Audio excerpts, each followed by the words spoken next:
Mi smo na glavnom odboru, kao i uvijek, potvrdili odlični prijedlog.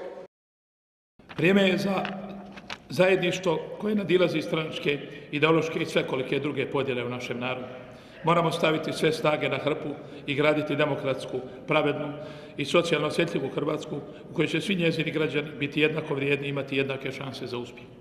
Moramo zajedno ovoj zemlji i svakom hrvatskom čovjeku vratiti dostojanstvo i nacionalni ponos, te stvoriti Hrvatsku zadovoljnih ljudi koje će svijet poštivati.